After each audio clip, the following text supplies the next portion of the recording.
Okay, in this film I'm just going to look at 4 pieces of bushcraft equipment that I use. They all originate from the Second World War. They're all vintage, and they're all kind of Australian or British pattern 37 era style gear. Okay, obviously these were originally intended for military use, but they've been repurposed for me for bushcraft use. Okay, from a military point of view, obviously they're pretty obsolete. Okay, it's Winston Churchill who said Great Britain and the United States of America are 2 countries divided by a common language. Okay, and this bit of kit is really true of that, because when I was growing up as a little kid, the canteen is somewhere where you went to have lunch. Okay, but to anybody in the United States of America, a canteen is a drink bottle like this. Okay, so this is the Mark 7 drink bottle. This particular one is the RAF version, so that's the kind of grey kind of felt cover and the blue enamel. Okay, very, very antiquated piece of equipment, has to be said, even by the standards of the Second World War. This is almost identical to what was used in the First World War, and it's not dissimilar to what British soldiers would have used when they were fighting Napoleon. Very, very basic enamel, bit of felt cover to stop it rattling around too much on the equipment, piece of string. Okay, and we have got a cork. Alright, there's no fancy screw crap or anything like that. So incredibly old-fashioned, really comes out of the 19th century, not the 20th century, and the British Army just refused to stop using this. It continued with the Army up until 1958, when the British kind of adopted a more American style system, which we call the Crusader system today, which is pretty much the same kind of thing as the American canteen. And actually officially in the records, this was officially declared obsolete in 1965. Okay, so they had a long run. Okay, it continued with the Royal Navy right up into that time period, you know what I mean? So very, very antiquated, old-fashioned. Yes, how I like to use it is you can put it on the belt. Okay, now this is the base pouch, which is the pattern 37 webbing system. So that's the base pouch, so you would have the belt. It's very hard to get in and out of the sleeve of the pouch. Okay, so and also you can only have it positioned in one position on the belt with the way it's all rigged together. It's not as good a system as this one. So if you're going to use it, the way to use it is as a kind of you know, day hike, or skirt around and have it over your shoulder like that, and then have a haversack on the other one, or a small backpack. That's the way to use it. Again, part of its charm is you know, old-fashioned. It's probably not the most practical piece of, you know, survival gear that's out there. Do you know? Do you know what I mean? Enamel with a felt cover. It's not something you're going to throw in the fire. But again, you can pair it up with something else. You can have another drink bottle and your haversack as well. But I don't really like it. Really old, really antiquated. But again, that's part of its charm. I think this is my most favourite piece of gear that I've ever owned. I picked this up for $6 at a local thrift store. Okay, and it was brand new, starched, never been used, never been worn, never been washed. Actually took a while to wear it in. It was so stiff and starched, it wasn't that comfortable to start with. So this is the tropical style uniform that was used by Australian troops in the Second World War.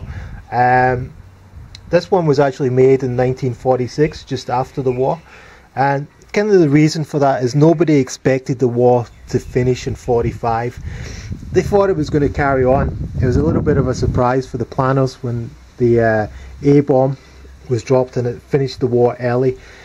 People thought it was going to drag on to an invasion of Japan. So the army, the Australian army, had made contracts with civilian companies to produce equipment, and these contracts were fulfilled. Okay, so they were still producing this thing into 1946, just with these companies fulfilling the contracts. You know what I mean? And what you find is after the war, all this gear was sold off very, very cheaply.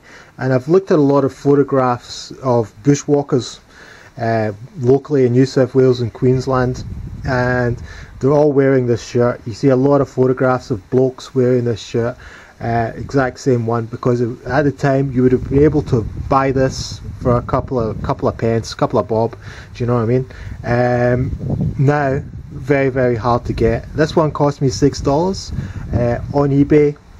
I saw one for sale for $230 US. Exact same shirt, and not even as in good condition as this one. Okay, the proper name for this guy is the Camp Comforter. Okay, it's really associated with the commandos. Okay, it's called a commando hat and all this kind of stuff, but it was just a standard bit of kit issued to all British soldiers. Okay, you would get that, you get your gas mask bag, your drink bottle, and all. Every soldier would have one. They were just associated with the commandos because they wore that into action, because they didn't wear the steel helmet.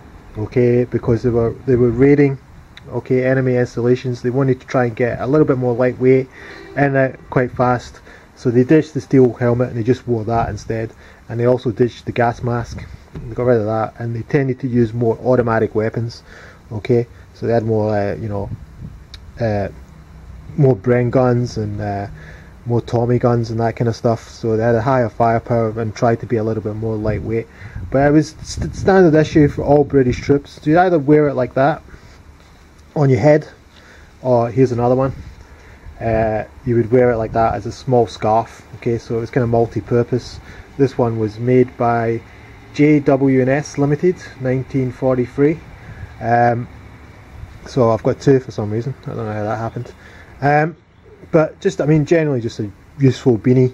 It reminds me very much of the hats worn by the Canadian voyeurs, the canoeists in Canada in the sort of trade period. They were usually red. Okay, anybody saw that program in the 1970s, Sentinel? And it says, "My name is Pasquinal," and he's always wearing a big red beanie like that. Okay, but just again a little bit of a relic from the past. Really nice little bit of kit. So this is a British Army gas mask. Okay, again this was part of the Paran 37 kit. Alright, I got this one in Thailand of all places. Alright, very quirky piece of gear, I have to say. Some of this is quirky. I mean, I can understand some people would look at it and not get it, but I like it, so that's all that really matters. So how this originally was designed to be used was over the neck like that, shortened, and then this would go around your waist, and it was kind of like a chest carry. Alright, a bit like some of the rigs you see with Hill People gear and that kind of thing. So it was a chest carry. It seems a little bit impractical to me, but that's what they used, that's how they carried it. And for a lot of the war they had to carry this kit, you know what I mean, just simply because they didn't know if the Germans were going to use gas, you know what I mean. So if you weren't in the front line, you could just carry your gas mask like that as a small haversack, which is how you see it used a lot in the old photographs, if you're kind of behind the lines and that kind of stuff, and you've not got the full barrel order on. So I just use it as a small haversack. I'm not quite sure what this does, I have to say. It has some holes here. Alright, I'm sure this was all somebody can tell me the purpose of that, and it had a purpose other than carrying the gas mask. I haven't looked into it that much, but there's all different compartments. So it had like goggles and it had gas cream, and there's all these little compartments that had a specific item being placed in them. So it wasn't just a gas mask, it was a whole kit to combat chemical warfare. Again, it was never used, thankfully. Hitler had been gassed in the First World War, so he was against using gas in the war. So I just don't know, that's quite interesting. Possibly he might have turned the tide of the war had he used gas. As I understand it, the Germans had developed nerve gas, and the British were still hadn't caught up with that yet and were still using mustard gas. So it might have turned the tide of the war for him, but thankfully it never happened.